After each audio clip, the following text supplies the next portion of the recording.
खुशामदीद कहते हैं आपको एक बार फिर निकी का हमारा ये सेगमेंट है, ज़ाहिर इख्तितामी नशिस्तें हैं और इकरार भाई बाकायदा तारुफ़ कराएंगे। जनाब, मुझे 2 साल पहले सिविल अस्पताल में जाने का इत्तेफाक हुआ और इस इदारे से मेरा तारुफ़ हुआ। चाइल्ड लाइफ फाउंडेशन 2010 से जब सैलाब आया उसके बाद से पाकिस्तान भर में बच्चे जिनकी ज़िंदगी ख़तरे में होती है उनको बचाने के लिए जद्दोजहद का आगाज़ हुआ।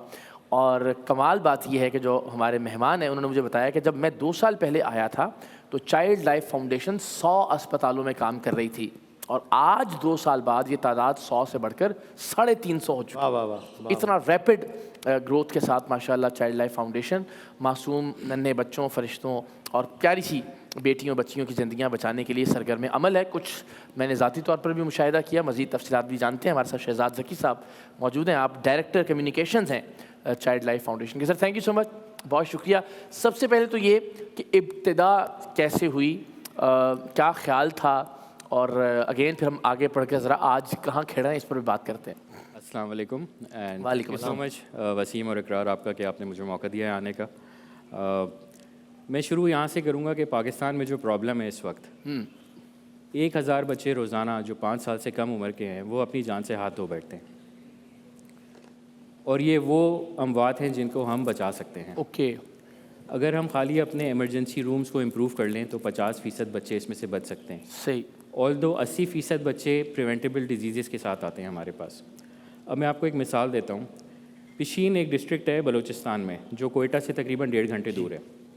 वहाँ पे एक बच्चा आया डॉग बाइट के साथ 10 साल का, और उसका वालिद उसको लेकर आया। उसकी टांग पे कई जगह पे डॉग बाइट था और बहुत बुरी हालत थी बच्चे की। तो उस बच्चे को वहाँ पे कहा कि इस बच्चे को आप कोयटा ले जाएं, अब कराची ले जाएं, वहाँ पे इसको एंटी रेबीज़ वैक्सीन मिल जाएगी। तो हमारा जो टेली मेडिसिन सेटेलाइट है यहाँ पे वो अमल में आता है। ओके।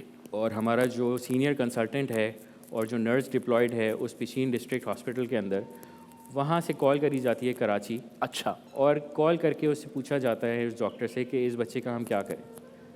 कराची ले जाएंगे, तकरीबन 9 घंटे की ड्राइव है, वो बच्चा बचेगा नहीं। बिल्कुल सही। तो जो हमारे कंसल्टेंट हैं उन्होंने कहा कि इसके जो प्रोटोकॉल्स हैं according to World Health Organization, इस बच्चे के वूंड को 15 मिनट पानी और सोप से आपने वॉश करना है, उसके बाद इसको टेटनस का इंजेक्शन लगना है और इम्यूनोग्लोबुलिन लगना है इसको।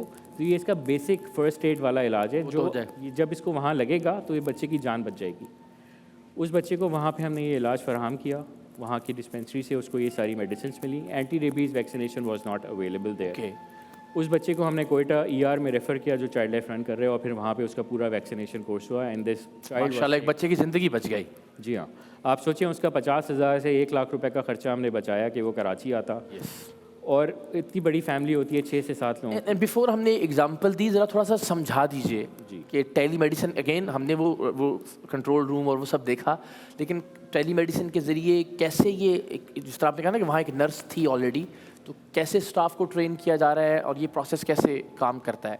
तो देखें जो बड़े शहर हैं उसमें तो हम टर्शी केयर हॉस्पिटल्स के अंदर अपने इमरजेंसी रूम्स रन कर रहे हैं पब्लिक प्राइवेट पार्टनरशिप के ज़रिए, लेकिन 2/3 पॉपुलेशन पाकिस्तान की जो है वो रूरल एरियाज़ में रहती है। तो वहाँ के जितने डिस्ट्रिक्ट और तहसील अस्पताल हैं वहाँ पे चाइल्ड लाइफ ने ये किया कि जो बच्चों के इमरजेंसी रूम्स हैं उसके अंदर एक हाई डेफिनेशन कैमरा लगाया, एक IP फ़ोन लगाया, इंटरनेट कनेक्टिविटी करी आइदर थ्रू फाइबर, DSL और रेडियो कनेक्टिविटी। वहाँ पे एक चाइल्ड लाइफ का नर्स डिप्लॉय करा 24/7 और कंट्रोल रूम के ज़रिए जो FCPS सीनियर डॉक्टर्स होते हैं वो वहाँ पे कंसल्टेशन प्रोवाइड करते हैं उन क्रिटिकल बच्चों को जिनको ज़रूरत होती है। और उनका जो विज़िट है एक बड़े शहर आना या एक बड़े अस्पताल जाना वो हम बचा लेते हैं। बिल्कुल ठीक है। वहाँ पे जब हम कंसल्टेशन प्रोवाइड करते हैं तो जो डॉक्टर्स ऑन ग्राउंड हैं they are not that much trained, GPs होते हैं यूजली, या फिर अगर 2 बजे के बाद अस्पताल बंद हो गया है तो सिर्फ नर्स मौजूद होती है। तो जब नर्स को कंसल्टेशन मिलती है तो वो बच्चे को एटलीस्ट दवाई लगा सकती है जो प्रिस्क्राइब करेगा डॉक्टर। और इसके लिए ज़ाहिर है हर ऐसा इलाका में जो नाम बता रहे थे, दुक्की और फांगड़ और जी हाँ, बहुत सारे तो नाम भी शायद लोगों ने नहीं सुने होंगे, तो वहाँ इंटरनेट और ये सारी फैसिलिटीज़ इसके लिए भी एक पूरा ज़ाहिर इसके लिए। जी हाँ, पूरा एक नेटवर्क है हमारा। DSL कनेक्टिविटी है, फाइबर कनेक्टिविटी है, इसके अलावा रेडियो कनेक्टिविटी है, जहाँ पे माइक्रोवेव की ज़रूरत है वहाँ पे वो कनेक्टिविटी हमने ली हुई है। बैकअप में जनरेटर्स होते हैं हमारे पास, हर चीज़ मौजूद है। तो हम ये कहते हैं कि जहाँ पे जितना इलाज मुमकिन है हम करेंगे और बच्चे को बचाएंगे। इसी तरह तंगवानी एक छोटा सा टाउन है कश्मीर डिस्ट्रिक्ट में, वहाँ पे एक बच्चा आया, उसको निमोनिया था और जो डॉक्टर थे वो उसका इलाज कर रहे थे लेकिन वो सही नहीं हो रहा था, बच्चा मुस्तकिल ख़राब हो रहा था। जब हमारे डॉक्टर्स ने कंसल्ट किया तो पता चला कि उसके दिल में भी सुराख है। तो हमने पहले उसको वहाँ पे स्टेबलाइज़ किया और फिर करीब तरीन ईआर जो थी हमारी सक्खर की, वहाँ पे हमने उसको रेफ़र किया for treatment and then further उसका हार्ट जो भी इलाज था। और स्पेसिफिकली बच्चों के बारे में एंड वाई सिर्फ बच्चे, ये अगर आप बता सकें, और किस उम्र तक के बच्चे जो है वो आते हैं? हमारे पास न्यू बॉर्न से लेके 14 साल तक की उम्र के बच्चे आते हैं। मैं आपको ये एग्जांपल दूंगा कि इस वक्त जो मोर्टालिटी रेट है बच्चों का वो सबसे ज़्यादा है पाकिस्तान में। अगर आप कैंसर से जो डेथ्स होती हैं, हार्ट अटैक से जो डेथ्स होती हैं, स्ट्रोक से जो डेथ्स होती हैं, उस तीनों नंबर को टोटल कर लें हाँ। तो वो स्टिल कम है जो बच्चों की अमवात है। और बच्चे, वो आप बता रहे हैं कि बहुत सारी अमवात जो बचाई जा सकती हैं बचाई जा सिर्फ वक्त पर अगर इंटरवीन कर लिया बहुत इंपॉर्टेंट बात हुई है कि जब हम कैंसर का इलाज करते हैं तो हम 15 से 20 साल ऐड करते हैं किसी की ज़िंदगी में। हाँ। जब हम हार्ट अटैक का इलाज करते हैं पूरी ज़िंदगी है बच्चे की। तो हम 70 साल ऐड कर रहे हैं, तो हम उसको ये गिफ्ट दे रहे हैं 70 साल का। और बच्चे हमारा फ्यूचर हैं, तो इसी वजह से हम बच्चों की अगेन इनमें से कोई डॉक्टर होगा, कोई इंजीनियर होगा, कुछ ज़ाहिर है अपने अपने तौर पर मुल्क की खदमत करेंगे। इसलिए अब ये बताइएगा इसका फाइनेंशियल मॉडल क्या है, किन लोगों ने बुनियाद रखी, अब ये कैसे चल रहा है, इस वक्त क्या पैसों के और एहतियात के हवाले से मामला है और आगे के क्या प्लान्स हैं? जी आइए, हम एक नॉन प्रॉफिट ऑर्गेनाइजेशन चला रहे हैं 2010 से, और ये बिल्कुल एक कॉर्पोरेट ऑर्गेनाइजेशन की तरह चलती है। सेक्शन 42 में हम रजिस्टर्ड हैं। हमारा बोर्ड ऑफ डायरेक्टर्स है। हमारा जो बजट है इस साल का तकरीबन 5 अरब रुपए का बजट है। और इस साल इंशाल्लाह हम 2 मिलियन बच्चों का इलाज करेंगे अपने ईआरज़ और टेलीमेडिसिन के थ्रू, और एक बच्चे को बचाने की कॉस्ट जो है वो 2000 रुपये। अल्लाह अकबर। आप सोचते हैं कि कितना बड़ा बजट है हमारा और किस तरीके से हम उसको वो लेके चलेंगे। और अब तक तकरीबन 10 मिलियन बच्चे, 10 मिलियन बच्चे, 1 करोड़ बच्चों की ज़िंदगी अल्हम्दुलिल्लाह। इसका इम्पैक्ट आप इस तरह से लगा सकते हैं कि आज से कोई 12-13 साल पहले जो मोर्टालिटी रेट था क्रिटिकली इल चिल्ड्रन का ईआरज़ के अंदर, वो 12% था। और अब जो है एक स्टडी आई है जो लैंसेट में भी पब्लिश हुई है 2024 में, जिसमें 19 मुल्कों पे स्टडी हुई थी, तो जो क्रिटिकल इलनेस के बच्चों का जो मोर्टालिटी रेट है वो 1.2% है खाली, which means the survival rate is 99% in the resuscitation room, यहाँ पे क्रिटिकल बच्चों को बचाया जा रहा है।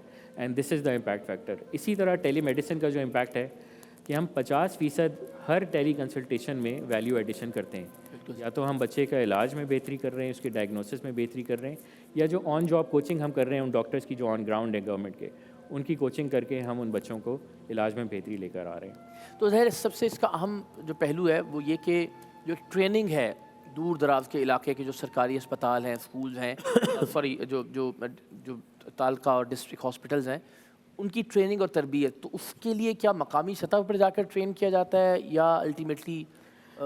देखें, हमारा जो नेक्स्ट स्टेप है अब इन जो गवर्नमेंट हॉस्पिटल्स के अंदर तकरीबन 1000 डॉक्टर्स जो हैं वो काम कर रहे हैं, और ये तकरीबन हर डॉक्टर दिन में 200 से 300 बच्चे देख रहा होता है।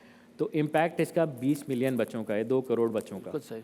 हम ये ट्रेनिंग जो है उस सतह पे जाके भी कराते हैं, वहाँ पे लोकल जाके फिजिकली भी कराते हैं, प्लस जब हम कंसल्टेशन प्रोवाइड करते हैं तो उनको ऑन द जॉब कोचिंग मिल रही होती है, हैंड्स ऑन ट्रेनिंग भी मिल रही होती है।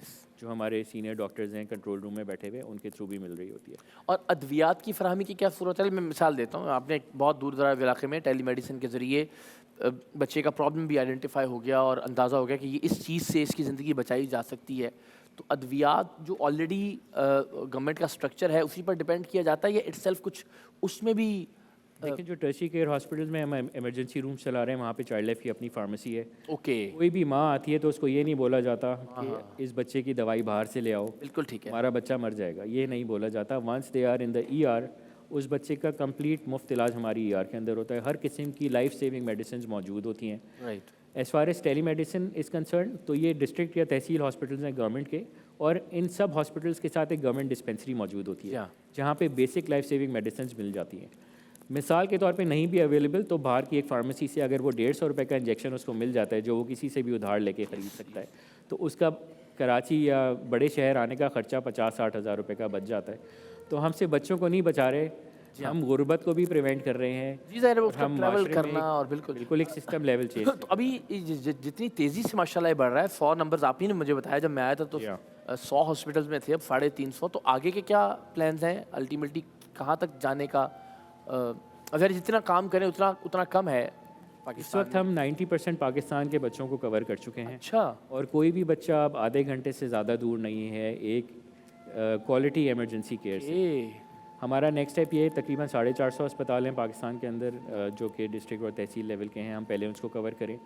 और जो नेक्स्ट स्टेप है 2 मिलियन से हम 2 करोड़ बच्चों का इलाज करना चाहते हैं। जिंदाबाद। और जब इन डॉक्टर्स को ट्रेन करेंगे इंशाल्लाह गोइंग फॉरवर्ड नेक्स्ट जनरेशन के लिए ये लोग जो है इन 2 करोड़ बच्चों का इलाज कर सकें। यानी बहुत बड़ा दावा है कि कोई भी बच्चा किसी भी इमरजेंसी की सूरत हाल में आपके किसी भी नियरेस्ट सेटअप से आधे घंटे के फासले पर है। इस तरह से पूरा नेटवर्क पाकिस्तान में मौजूद है। सिंध में, बलूचिस्तान में, पंजाब में, अगर मैं आपको नंबर्स ही बताऊं तो कराची में हमारे 6 इमरजेंसी रूम्स हैं, फिर हैदराबाद, नवाबशाह, लाड़काना, सक्खर, कोयटा, मुल्तान, लाहौर, इस्लामाबाद, ये बड़े टर्शियरी केयर हॉस्पिटल्स हैं।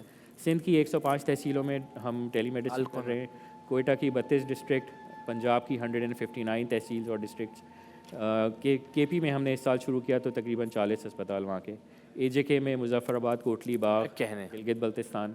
तो अल्हम्दुलिल्लाह ये जिंदाबाद।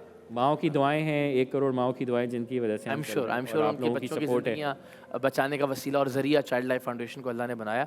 सलामत रहें, क्या कहने, जिंदाबाद। Thank you very much sir, बहुत शुक्रिया। बहुत सारी दुआएं, अल्लाह ताला बहुत कामयाबियाँ दी इंशाल्लाह।